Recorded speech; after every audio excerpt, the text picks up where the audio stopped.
including the National Anti-Gay, say such video games contribute to violence in real life.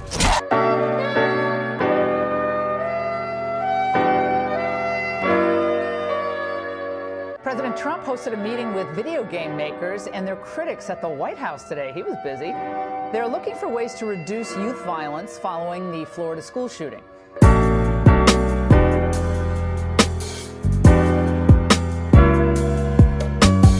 My 14-year-old son, Nico, is absolutely addicted to his video games. Let me get the streak of 6ix9ine. Let me get the streak. No! He'll be on this device for 17 hours a day sometimes.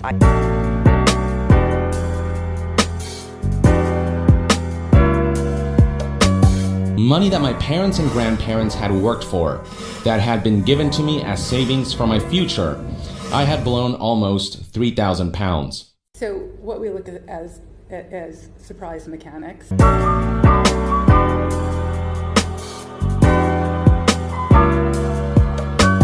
He just began to scream in agony as his leg was being sawn off. At this point, Daniel was probably midway through his femur and, unironically, the tibia bone.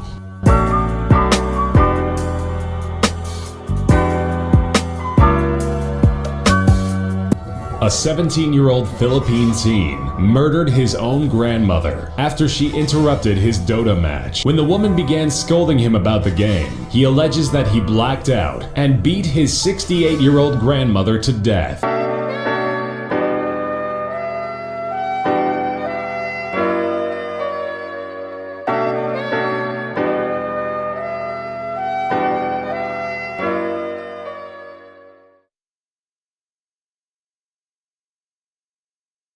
Nowadays, video games have become wanted things, to needed things in modern times, with millions of people around the world engaging in this activity on a regular basis.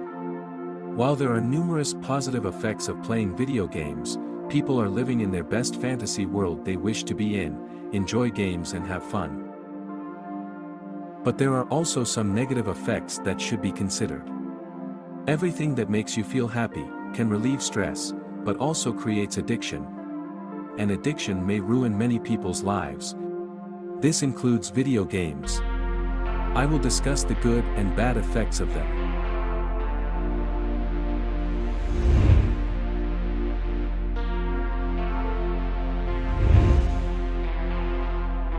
On the positive side, video games can have several beneficial effects on players. The most important benefit is it can be a great stress reliever. Playing video games along with other fun contents like movies, comic can provide an escape from the stressors of everyday life, allowing players to relax and have fun. Additionally, video games can help improve cognitive skills such as memory, attention, and problem solving. Studies have shown that playing video games can enhance spatial reasoning skills and visual processing abilities, making it easier for players to navigate complex environments and solve puzzles. Video games can also be a great way to socialize with others, whether it's playing online with friends or participating in local gaming events. A lot of people were able to make friends, group to share what they love in video games. Gaming also introduces other skills, like learning another language, history. Some even provide dancing mechanics, sport for people to function and gain a healthy body. A lot of us have good memories, childhood with video when playing and laughing together, even when it is lost or won, these memories always being the best core for us. Healthy contact with video games can make you have a good personality by having a good childhood.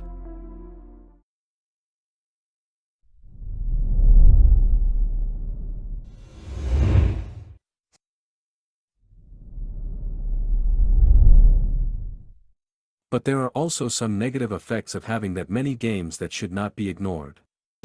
One of the most common negative effects of video games for me is isolation from social life and gaining the potential for addiction. This is when you spend too much time on games and let all your cleaning, studying, and working to a side. This made many players accept themselves to live in poor and dirty conditions. Addiction forced them to play games after hours, no matter how bad their lifestyle is. Additionally, violent video games have been linked to aggressive behavior, particularly in many players, mostly young kids. Games can't make a normal person go violent, but it can make a crazy person, the one who has trouble with emotion and action controlling, becomes violence.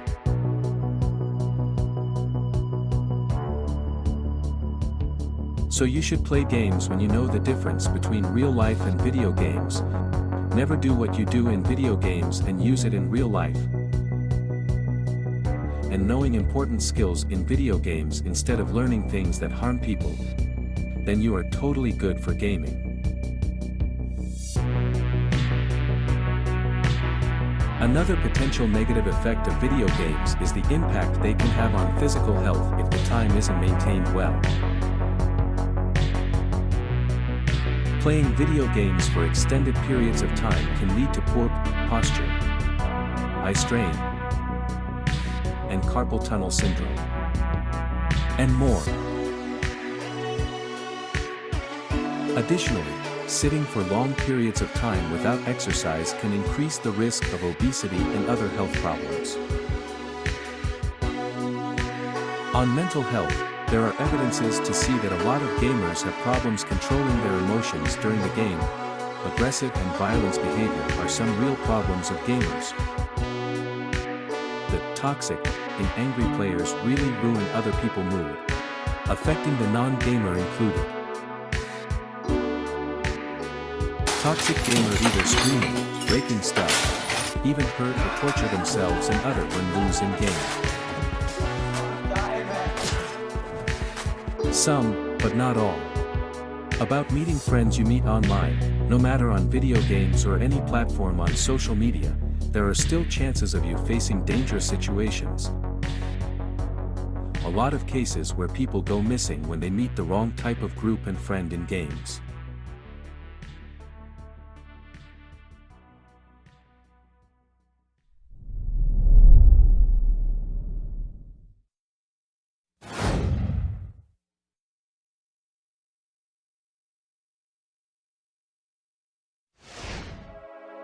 There another major problem that causes harm in players. In-game gambling, also known as microtransactions, is a growing concern in the gaming industry. This surprise mechanics involves players spending real money to purchase virtual items, such as loot boxes, in-game currency, and cosmetic items. While some players see it as a harmless way to enhance their gaming experience, others are developing serious consequences. The first issue with in-game gambling is that it can be highly addictive. Just like traditional gambling, those gambling releases dopamine in the brain, which creates a sense of pleasure and reward. This can lead to players spending more and more money on microtransactions in the hope of winning big or obtaining rare items. In some cases, players may spend hundreds or even thousands of dollars on in-game purchases, putting them in financial hardship, something usually happens with an addicted person. Another issue with in-game gambling is that it can be exploitative, especially towards younger players. Many games with microtransactions are aimed at children and teenagers, who may not fully understand the value of money or the risks associated with gambling. Those young players may get addicted more easily and encourage them to spend money on virtual items. Also, in-game gambling can create an unfair advantage for players who are willing to spend more money. Some games allow players to purchase items that give them an advantage in gameplay, such as weapons or power-ups. This can create a pay-to-win environment where players who spend more money have a greater chance of success. This not only undermines the skill-based nature of many games but also creates an unfair situation for players who cannot afford to spend money on microtransactions. It either make them quit games or start to do gambling in game 2.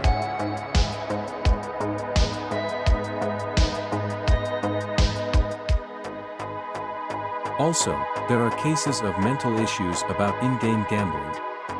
Players who become addicted to microtransactions may experience anxiety, depression, and other mental health problems. Gamers become isolated from friends and family, and their social lives may suffer as a result. It can create a cycle of addiction and isolation that can be difficult to break.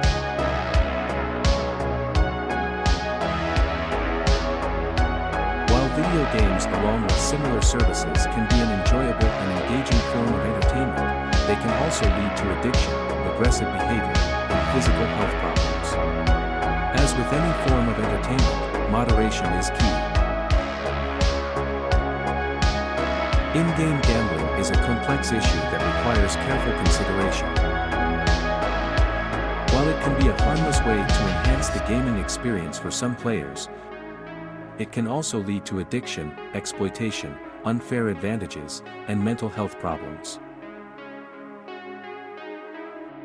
As such, it is important for game developers and regulators to take a responsible approach to microtransactions, including providing clear information about the risks and benefits of in-game gambling, limiting access to these features for underage players, and ensuring that they do not create an unfair advantage in gameplay. Because I know a lot of game industry nowadays have their money spent on games more on the money they received after. Microtransaction is the only ways to make enough profit for them. Players should be aware of the potential risks and take steps to ensure they are not neglecting other aspects of their lives while playing video games. By doing so, they can enjoy the benefits of video games while minimizing the potential downsides. It's also important to balance video game playing with other activities such as exercise, socializing, and learning.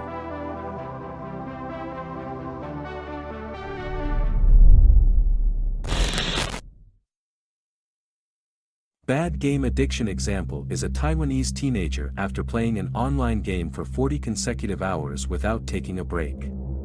The game, called Diablo 3, was known for its addictive nature, and the boy had reportedly not slept or eaten during his marathon gaming session. He was sent to hospital, but later announced death.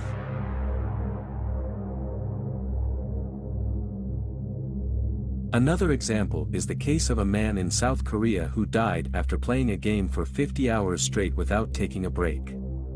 The game, called StarCraft, was also known for its addictiveness for a lot of players but doesn't usually have fatal situations, and the man had reportedly been playing in an internet cafe for several days, almost without leaving or taking care of his basic needs. He even quit his job to have more time for video games. One example of a game's violence effect is the case of the 2012 Sandy Hook Elementary School shooting in Newtown, Connecticut. The shooter, Adam Lanza, was reportedly a frequent player of violent video games, including Call of Duty and Grand Theft Auto. While there is no direct causal link between Lanza's video game use and the shooting.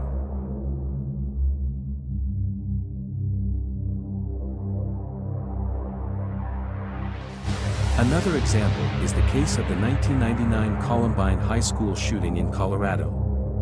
The shooters, Eric Harris and Dylan Klebold, were also reported to have been fans of violent video games, including Doom and Wolfenstein 3D.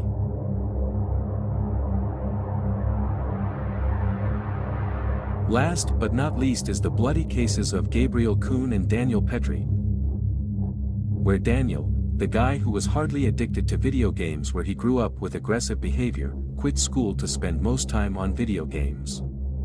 After Gabriel refuses to give him back his online money debt, Daniel tries to get into Kuhn's house after convincing him. Daniel was fight and make Gabriel unconscious and try to hide his body in ceiling area.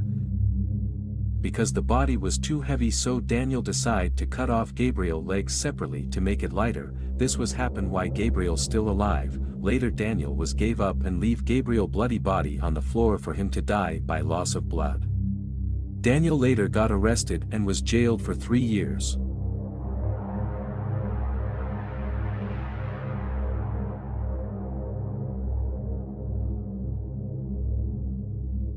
While it is difficult to establish a direct causal link between video game use and the shooting, some experts have suggested that the games may have contributed to the shooter's violent behavior and desensitization to violence. Those examples show extreme cases that highlight the potential danger of excessive gaming and the need for individuals to be aware of their own limits and to take breaks and engage in other activities to maintain their health and well-being. It is important to note that the vast majority of individuals who play violent video games do not engage in violent behavior, and that many factors contribute to acts of violence. However, these cases highlight the need for continued research and discussion about the potential impact of violent video games on individuals and society as a whole, so it is important to know the difference between game fantasy and reality, and balance the time between both of them for a healthy environment.